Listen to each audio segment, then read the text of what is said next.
Have you ever thought that those Minecraft civilization videos that pop up on your recommended seem a bit too easy? Were they really uniting together and building their nations to survive? Or did they really just want to roleplay diplomacy? Well, what if there was a server with no script and no guarantee of survival? Well, would civilization still form? This is event 3 of the Shot Rush Civ Labs experiment, Minecraft's hardest civilization server. I spawn in as the sun is setting. I know what that means, and immediately book it to the nearest tree, climbing up it for protection. You see, in this server, you can't just punch some dirt and make a little first night hut to protect yourself. No, the server's plugin makes it so that mobs now become walking bundles of terror. They don't just chase you, they sprint, destroying all blocks in their path and doing insane levels of damage, 4 times normal during the day, and 10 times at night. In other words, be fucking scared. When morning comes, I begin searching for people. I stumble across a few sheep, which I kill, and receive 3 wool, enough to make a bed. Just like in regular Minecraft, beds set your spawn. However, the plugin makes it so that every bed can only have 1 owner. That makes them fairly valuable in the early game, as if you were to die without one, you get sent straight to spawn. And coordinates are not allowed, making the only ways to navigate a map or just a good old-fashioned sun. Finally, I find a large group of people hunkered down in a skybase, which I joined for a bit. But seeking to get away from spawn and find new lands, we all hop into boats and row ourselves down the river. After crossing a large ocean, we stumble across a huge sheer cliff, with a few people below, setting up a base of their own. The large migrant group stops here for a bit, but many end up making the decision to leave, although some stay behind. I was one of those who decided to leave. But first, I need to collect my bed. When it breaks, this guy picks it up, Radiant Flicker. I ask for it back, but he says he'll just give it to me when we reach our destination. I say okay, but in my mind, I knew he wouldn't give it back. We all get back into boats and sail away, further and further from spawn, until eventually we hit some new land. Some people ask to go further, but most think that this is plenty far enough. As most of us understood the severity of night, we began to gather as many resources as we could, and construct a sky base for us to spend the night. I ask Radiant Flicker for the bed, but he says he'd already placed it down. Trying to claim it, however, fails. I thought as much. I'm just going to have to be extra careful to survive, or else be sent back to spawn. And as night falls, we once again hunker down high above the ground, surrounded in dirt walls. And although it may not look like much now, don't judge us so early.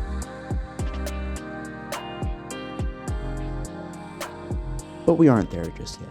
During the night, we decide to make a job board where people could write down their intent to pursue a specific class. You see, there are 7 classes in the plugin, each having a specific role for the civilization, and are largely self-explanatory. Farmers are the only players who can harvest crops. Miners are the only ones who can obtain ores. Builders build mob-proof brick structures. Blacksmiths can craft tools and armor. Guardsmen get buffs for fighting mobs. Librarians are able to enchant. And healers heal away damage. Oh yeah, did I mention that? There's no natural regeneration. The only way to heal is either a healer using a bandage on you, or eating a piece of blessed food blessed by a healer. You can earn experience towards these roles by performing the job. However, you lose all experience on death. That keeps the stakes high despite the infinite lives. What did I pick? Builder. Last event, I was a guardsman, and I realized I'm not that good at 1.9 PvP. I also forgot that I like building things in Minecraft. Don't ask me how I forgot that. When I died last event, I lost all my levels, so I decided to become a builder. Anyways, back to our budding civilization.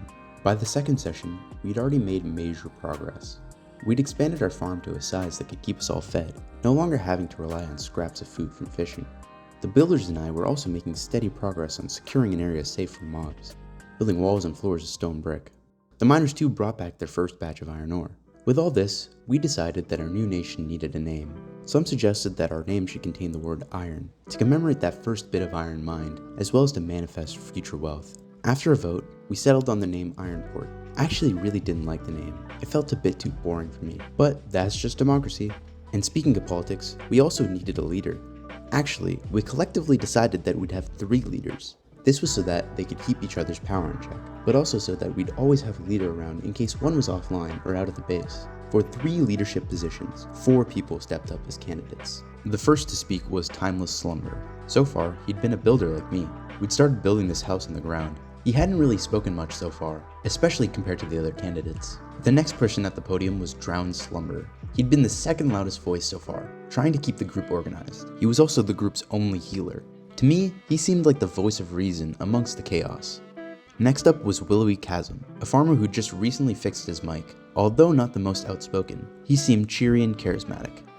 Last of the stage was Radiant Flicker. He'd been the group's blacksmith, a position he'd declared for himself being the loudest voice in the group. I'd had a bad feeling about him since day one when he'd stolen my bed, and nothing further had occurred to change my mind. To me, he seemed like he'd soon be the voice of chaos amongst the chaos. I also want to mention these weird two-word names that everyone seems to have. In this server, every player is given a new anonymized name, which is not allowed to be shared in any external chats like Discord. This ensures that every player is equal, you can't carry over your clout, and you're absolutely not allowed to collaborate with anyone outside the game. That meant we had no way of knowing what else was going on outside our little corner of the world. The name I received was Infinite Sky, which I thought sounded pretty cool. Definitely a lot better than something like Smelly Moon. Finally, it came time to vote. Each one of us lined up to cast a single vote towards the candidate we didn't want to elect. When it came time for my turn, I made my decision easily. When the voting concluded, Timeless Slumber had the most votes, which elected the other three. At first, I was disappointed by the outcome, but later that day, I had an interaction with him that slightly changed my mind. In the house that he'd made, which we dubbed the Commune and housed everyone's beds, Timeless had set up a personal chest. At the same time, I happened to walk in and instinctively opened that chest. His response seemed a bit rude for what I admitted was a genuine mistake, although I did feel like having a personal chest seemed fundamentally at odds with the ideals of a selfless leader, especially when the nation was still struggling for resources. In subsequent sessions, I learned that Timeless had left our nation and joined another, and I wasn't particularly bothered. After the election, the other builders, Crimson Cinder and Obsidian Sky, and I continued to work on the walls. I also began the construction of the main base, which would start against the wall, right beneath the sky base. However, once I reached a certain height, it collided with the sky base. I hesitated to tear it down, so I just had the walls merge into the flat dirt floor, giving it this strange but oddly pleasant look, like it was bracing against this messy jumble of blocks. Though this wouldn't last too long as I began replacing the various rooms of the skybase, giving them a more structured and visually organized look, but still keeping the original shape. A great example was the meeting room, which went from this to this. While I was cooped up at home, various people in our nation journeyed out in search of other civilizations. At the same time, members of other nations would occasionally show up at our front door. One day, after an expedition of one of our members, we learned of a nation called Venus. Apparently they were the remnants of the people we left behind on the first day at that huge cliff, or so we thought, as they actually turned out to be an entirely separate group which decided to settle that cliff after the original settler had all died out. Those original people were called Venice, and so this new group decided to call themselves Venus. Later on in the sessions, Radiant Flicker comes back to base. He and a few other guardsmen ventured to Venus, and what they found worried them. Immediately, he called the entire nation to a meeting to show us what he'd discovered. Melons. Well, not just any melons. Level 5 blessed melons. You see, eating blessed food heals you, a bit like a golden apple. Level 5 meant that it was blessed by a level 5 healer, which was absurd since most people were only around level 2 in their respective classes. It gave much stronger buffs compared to lower level blessed food, the difference being quite substantial.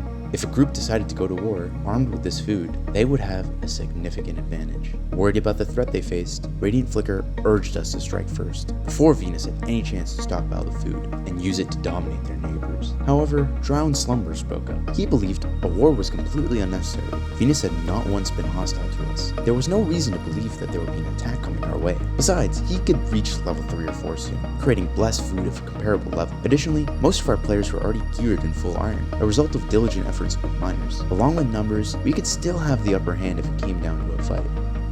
In the end, they couldn't agree, and so it went up for a vote. Peace or combat. Once again, we all lined up to cast our vote. My choice again was easy. I was a builder, and if there was one thing I wanted, it was to prevent everything we built so far to be destroyed. All the goodwill we'd earned from those who'd visited us would be replaced with mistrust. It wouldn't be long until the entire server was against us. I voted for peace. The vote wasn't particularly close. Radiant Flicker's fear-mongering failed. We voted for peace. Following the vote, Radiant Flicker disappeared for a while. In his absence, Slumber took the reins, working to establish Ironport as neutral and not hostile. And it's working, as we develop relations with various civilizations around us. Now, a few visitors were being given a tour of the base, while I worked on my latest project, a windmill, which I built in my last civilization. It's gonna be a windmill. My compliments. Thank you. Hold on. That Oh. voice. Yeah, what's up? Is that? Oh, I know who that is. Okay. Hello. How's it going? You might recognize this build. In a crazy coincidence, it was another member of my civilization from the last event, Obsidian Abyss. It seemed that he was from Troy, a civilization to our north. He had been visiting alongside members of Venice, who'd settled in the ocean to our east. We caught up for a bit, and then they headed on their way. Later on, Drown dies unexpectedly. At the same time, Radiant returns. Upon Drown's death and Radiant's return, the situation quickly escalates. Radiant claims that without a healer, our nation would collapse, and to save us all, we'd need to kidnap a healer from another nation and force them to work for us. This was despite the fact that we'd already stockpiled tons of blessed food, which could also heal us. Additionally, we'd recently recruited a second healer, Lovely Frost, a former member of Troy who'd left their disorganized nation to join ours. Soon after, Radiant left with a few guards, leaving us without any leaders. Drown should have respawned by now, but he hadn't shown up yet. Somehow, his bed must have been obstructed, and we'd all concluded that he'd probably been sent to spawn. Upon learning this, I asked if anyone would be willing to bring him back, but no one seemed up to it. If Drown was gone, there would be no one to stop Radiant Flicker from turning us into a nation of war, and so I decided I'd go. If I died out there, I'd lose all my builder levels, but for peace, it was a risk I had to take, and so I hopped on a happy ghast, grabbing a few other people, and flew east towards spawn. Without coordinates, we couldn't be sure exactly where he'd be, and if you'd wandered off in the wrong direction, we may not have been able to find him at all, but with a stroke of luck, Realizing he died. Hello. Oh my god, here. Hey. we found him and escorted him as fast as we could back to Ironport. We could only hope that Radiant hadn't yet started a war, and at the same time we arrived back, Radiant and his group does as well. Alright. I got kidnapped. They'd kidnapped a healer from Venice, who also happened to be their leader, Serene Breeze. Drown was furious and ordered Radiant to take him back. He eventually caved and asked another member to take him back. He also asked me to make a prison in our basement. I'm not sure what for, but I go along with it. All I could think was that we were lucky we hadn't made any enemies yet, although enemy nations weren't the only things to look out for. Ooh, thank you. No problem. Infinite sky.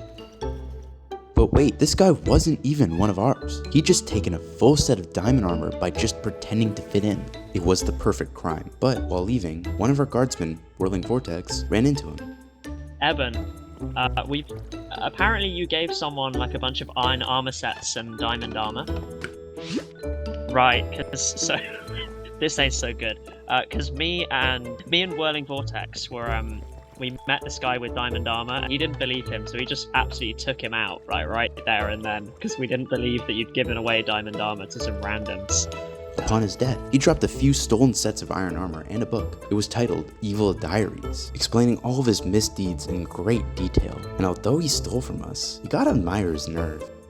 We honestly had too many visitors. In particular, we had many people from Venus come over, as they were settled closest. When Radiant grabbed those melons, none of us thought much of it, but Venus was pissed, and for some reason, they blamed Venice, so they marched over there to ask around, and ended up massacring them. This incident caused Venus to split in two, with one half leaving to form a slate, led by timeless Slumber. A war had been fought over our actions, but to prevent any further war, we had to stay silent. Other nations too were falling apart. The members of Troy had been absorbed by Venice, as well as Urieville to our east, while other groups were struggling with low player counts as the days passed. In all of this, we were still feeling pretty strong, with many players who'd all reached high levels. But strength alone doesn't keep you safe. After the incident with secret caverns stealing from our chests, we realized we needed better security, so I designed a redstone door system that required a specific code to enter, a named piece of paper that would pass through an item filter. Pause here if you want to copy the design. We installed 3 gates around the base, including one right in front of our nether portal. Speaking of the nether, we were approached by Sunset Outpost, one of the largest nations, far to our north. They proposed something ambitious, a nether highway system connecting all civilizations on the server. We agreed, hoping the project could help unite the server, and so construction began. At the same time, I focused on making Ironport actually look like a proper nation. I built a bridge and a port area, finally bringing the port in Ironport. And lastly, I completed the main castle, topped with a happy gas skyport. If you like this build, skip ahead about 5 seconds, because I'm about to complain. This 4-block gap ruined my life. It's literally everywhere, and when you see it, you can't unsee it. You see, I usually build very geometric or regular shapes, but this castle required organic, uneven walls, and I actually had to build an interior that people would use. It was completely outside my comfort zone, but I think it turned out alright. After the kidnapping incident, Radiant Flicker had disappeared again. Days passed and sessions went by. It seemed like he wasn't logging on. With one of our 3 leaders essentially gone, we had to make a decision. We called a vote. Should Radiant Flicker be removed from power? I think we all knew how this would end. People had seen the progress we'd made, not by making war, but by preventing it. Not a single person voted to keep him. It was unanimous. So now, we needed a new leader. And once again, 4 candidates stepped forward. First was Whirling Vortex. He'd been a guardsman. Actually, he was the one who caught Secret Cavern stealing from us. But recently, he'd switched to blacksmith, since our previous 2 hadn't been showing up recently. Next was Lovely Frost, our second healer. She left the chaos of Troy to join our more organized nation, and had been nothing but helpful since arriving. Third was Fractured Frog, our only librarian. He was probably the most well-traveled person in Ironport, constantly visiting other nations and building diplomatic relationships. And finally, Rushing Wind, a random monkey who'd showed up recently and been given a job as guardsman. Honestly, I'm not sure why he ran, but hey, democracy. When it came time to vote, I had concerns. Whirling Vortex was a former guardsman, just like Radiant had been. What if he also pushed for war? The other candidates seemed solid, but I cast my vote for Lovely Frost. When the results came in, Lovely Frost had won. Now, with the Radiant Flicker gone, Ironport felt more stable than ever. We had leaders who truly cared for the nation and didn't just act on their whims.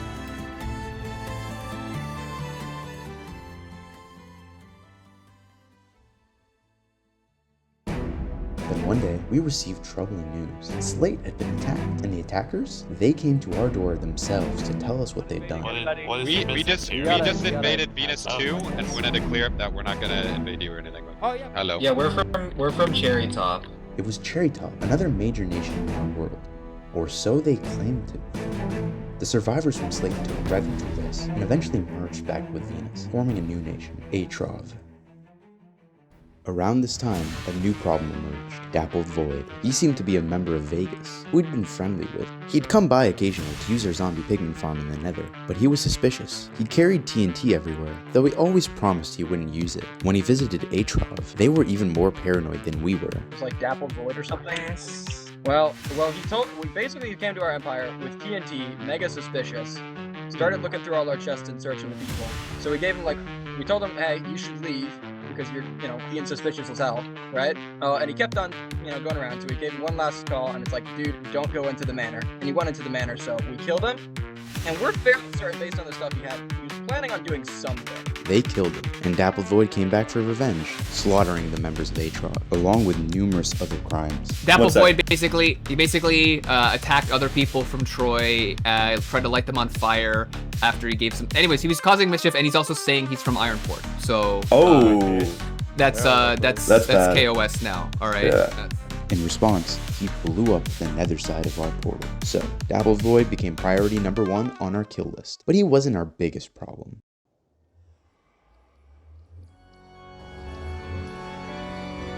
Forward to Ironport.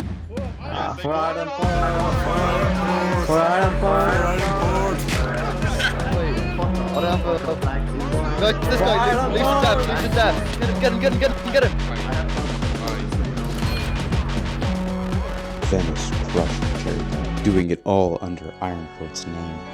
Feeling confident, they decided to continue their march straight towards us. But we got lucky. One of our members happened to be with them and heard their plans. With this intel, we came up with a plan. Cherry Top was extremely far from us, but they were connected to our nether highway, which meant Venice would probably use our nether portal to reach us. And we controlled that portal. I got to work reinforcing the area around our nether portal, using the ability of builders. Then we waited, one by one. We watched them pour through. How's that? Oh, they're coming. Who's that? Who's that? Where are you? Oh, yeah. Yeah, get him. He's coming up. Get him. Oh, they're coming. They're coming. W mob farm. One down. One down. 2 people dead. 2 people dead? Holy shit. Another one. There's more. Kill him. Keep killing him. Defend. W mob farm, W mob farm. Go back! Run! It's a bad idea! Glory to Iron Parts. Dappled Void's there! Dappled Void's there! What the fuck?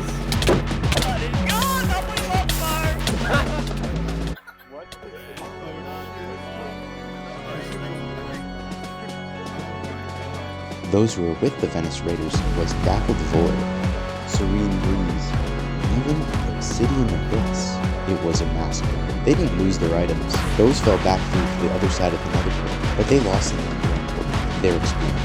All of those guardsman levels gone. And with that, we'd successfully defended our home. Venice was no longer a threat. Later that session, Obsidian Abyss came back, alone this time. He snuck around our base and broke our redstone door, but he got caught, and when our guards confronted him, he dropped my name, told them we were friends. So they brought me to him and asked what they should do. I looked at him. This person I'd fought alongside before, who was now breaking into our home, who just attacked us with Venice. I sighed. I can't do anything for you. You brought this on yourself. He had it coming. And that was that. With Venice crushed and Dappled Void quiet, Ironport had no enemies. We'd won, or so we thought. New intelligence started coming in, multiple sources, all saying the same thing. Cherrytop was planning a raid on us. They wanted revenge for Venice's attack that we'd been falsely credited for. Then, while no one was watching,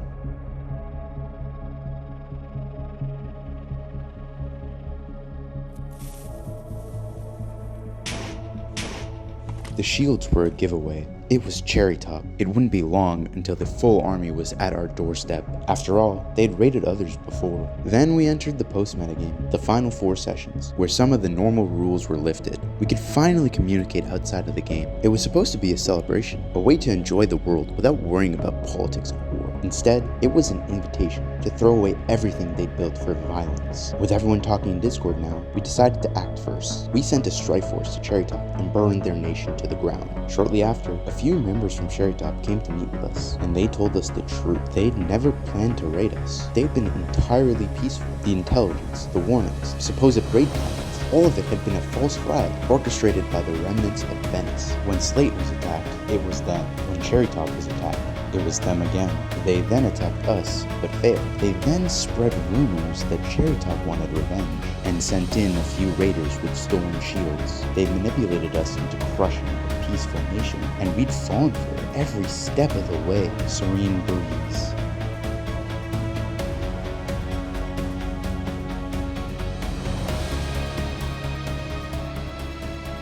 Though our nation hadn't fallen, in a way, we'd lost. We'd abandoned our ideals as a peaceful nation.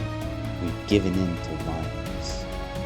The Cherrytop members told us they understood our perspective. They didn't want revenge. They just wanted us to know the truth. And that was the last threat we'd face. And so, with the server essentially at peace, we wanted to do something symbolic. We'd travel to every remaining civilization and gift them a pillar, a monument to the peace we'd achieved together. We flew to Vegas first, and we were immediately attacked. But here's the thing, by this point, our armor was so powerful that even as just 2 builders and a healer, we were taking like no damage. And so they fled, neither of us being able to take the other out. The lifting of the metagame rule had turned the server into chaos. People who'd spent weeks building their nations were now just griefing for fun. The event was in a way already over. We boated back to Ironport, waiting for the end. All sorts of people came seeking refuge within our walls during those final days. Sunset Outpost members, Atrov refugees, and even former enemies. And one day, Timeless Slumber returned. The leader we'd voted out day 1, who'd left our nation and joined Slate, who'd been rejected everywhere else he'd tried to go. He built a small shack right outside our gate, and you know what? I walked out there, and I gave him something.